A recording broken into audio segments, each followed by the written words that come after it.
Good morning all of you. आज के session में हम लोग बात करने वाले हैं वित्तीय संस्थाएं। क्या बात करने वाले हैं? वित्तीय संस्थाएं, फाइनेंशियल इंस्टीट्यूशन। वित्तीय संस्था किसको कहते हैं? वित्त का मतलब होता है रुपया पैसा, नगदी। वित्त का मतलब नगदी, रुपया पैसा। तो वित्तीय संस्थाएं एक ऐसी संस्था होती है जिसको हम लोग बैंक कहते हैं। वित्तीय संस्था को हम लोग आम बोलचाल की भाषा में बैंक कहते हैं। तो बैंक क्या करता है? रुपये का लेन देन करता है, यानी कि जमा तो जो भी होता है ठीक है, लेकिन वो देता है, लोगों की वित्तीय आवश्यकताओं की पूर्ति करता है। वित्त की जो आवश्यकताएं होती है, ये विभिन्न प्रकार की आवश्यकताएं हो सकती है। किसी को व्यवसाय के लिए वित्त चाहिए, किसी को उद्योग स्थापित करने के लिए वित्त चाहिए, किसी को घरेलू कामकाज के लिए वित्त चाहिए, घर बनाने के लिए वित्त चाहिए। तो वित्त की अनेक आवश्यकताएं हैं। तो ये आवश्यकताएं बैंक द्वारा पूर्ति की जाती है।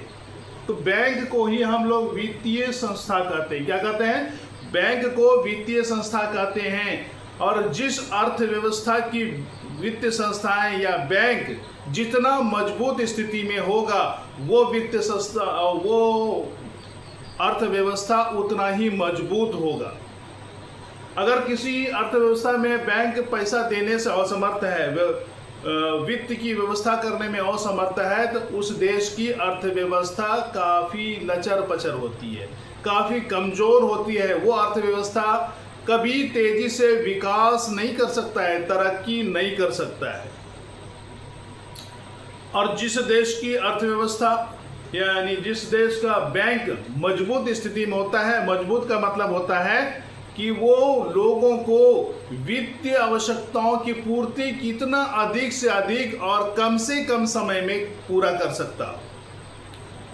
जितना कम समय में और जितना अधिक राशि उपलब्ध कराने में सक्षम होता है, वो बैंक मजबूत स्थिति में माना जाता है। और किसी भी अर्थव्यवस्था के विकास के लिए बैंक या वित्तीय संस्था एक मजबूत रीढ़ का काम करता है।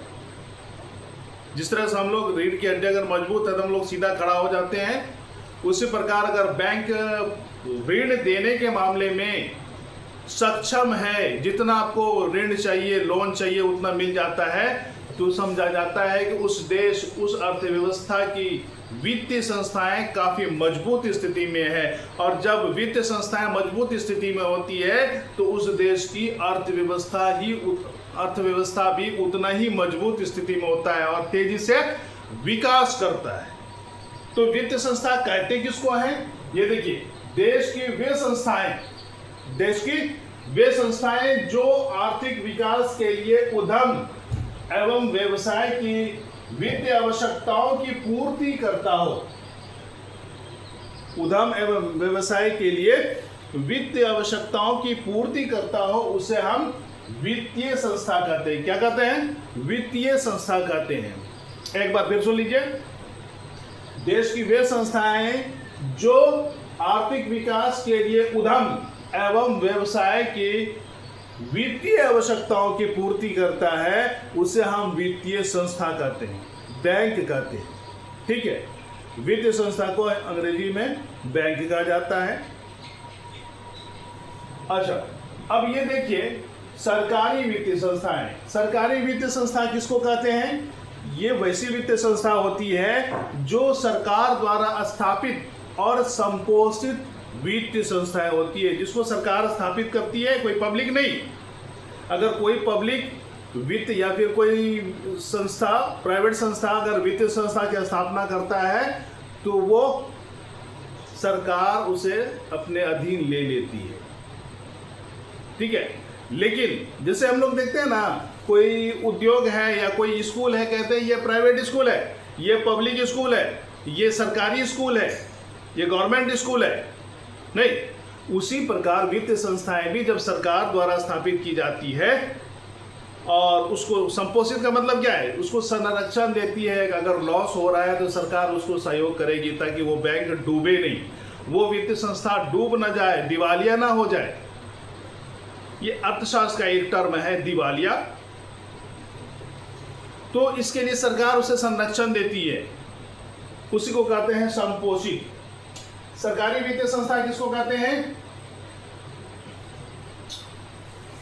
सरकार द्वारा स्थापित एवं संपोषित, सरकार द्वारा स्थापित एवं संपोषित वित्तीय संस्थाओं को सरकारी वित्तीय संस्था कहते हैं। सरकार द्वारा स्थापित एवं संपोषित यानी सरकार ने उस वित्तीय संस्था को स्थापित किया हो और उसको संरक्षण दे रही हो, उसको सरकार द्वारा संरक्षण प्राप्त हो कि अगर बैंक कभी लॉस में चला जाए तो उसकी भरपाई सरकार करेगी, उसकी भरपाई सरकार करेगी। और विभिन्न प्रकार की सुरक्षा, जितना वित्तीय संस्था को सुरक्षा की आवश्यकता होती है वो सरकार उसे सुरक्षा देती है। इसी को बोलते हैं संपोषित, उसको पोषता है, पालता है।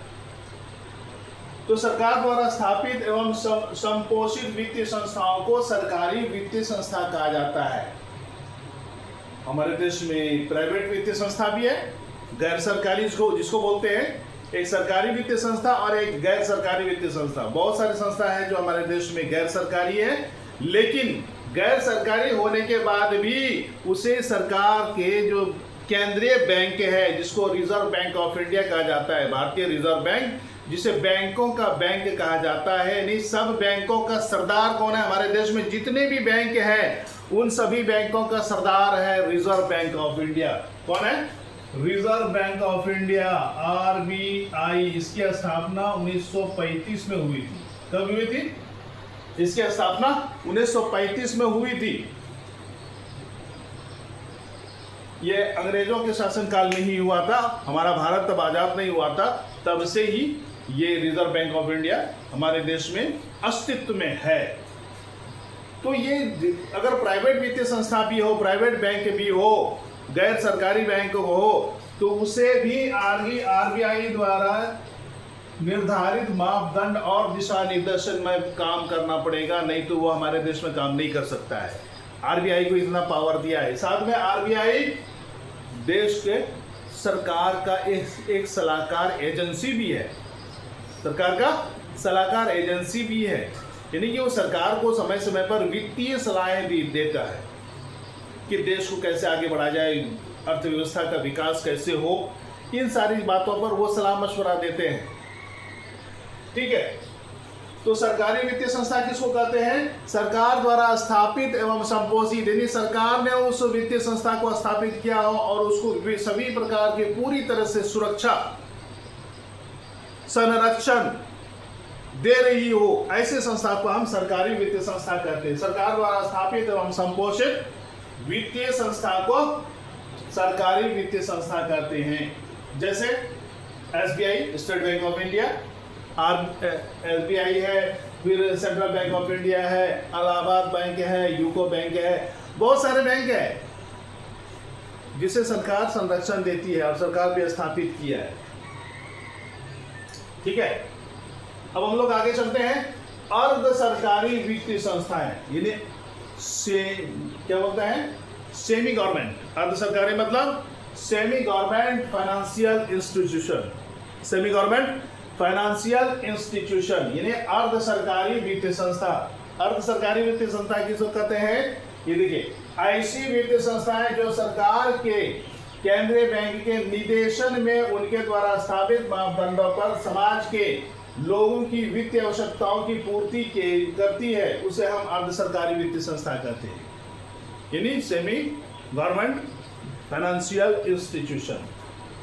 अब यहाँ एक चीज देखिए, यहाँ पे हमने लिखा है केंद्रीय बैंकों के निदेशन में, निर्देशन नहीं है, केंद्रीय बैंकों के निदेशन में। निदेशन मतलब अपने अधीनस्थ कर्मी को जिस तरह से आदेश दिया जाता है उसको निदेशन कहते हैं, निदेश कहते हैं, निर्देश नहीं कहते, निदेश कहते हैं।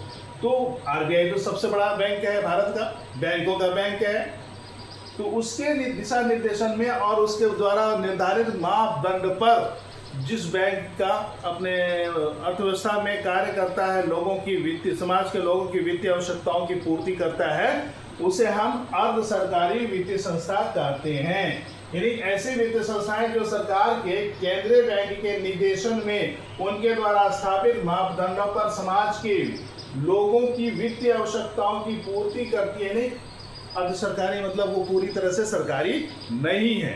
अर्ध सरकारी मतलब पूरी तरह से सरकारी नहीं है, लेकिन ये आरबीआई द्वारा जितने भी बैंकिंग का रूल है उस रूल को उसे फॉलो करना होगा। उसके द्वारा समय समय पर जो दिशा निर्देशन आता है उस दिशा निर्देशन को भी फॉलो करना होगा, तब उसे मान्यता मिलेगी। नहीं तो उसको मुहर बंद करके ताला सील कर देगा और वो बैंक बंद हो जाएगा। ठीक है, जैसे क्षेत्रीय ग्रामीण बैंक, बिहार राज्य कोऑपरेटिव बैंक, ये क्षेत्रीय ग्रामीण बैंक 1975 में एक अधिनियम के द्वारा स्थापित किया गया था और ये देश के अलग अलग राज्यों में अलग अलग बैंक के नाम से जाना जाता है। जैसे बिहार में हमारा दक्षिण बिहार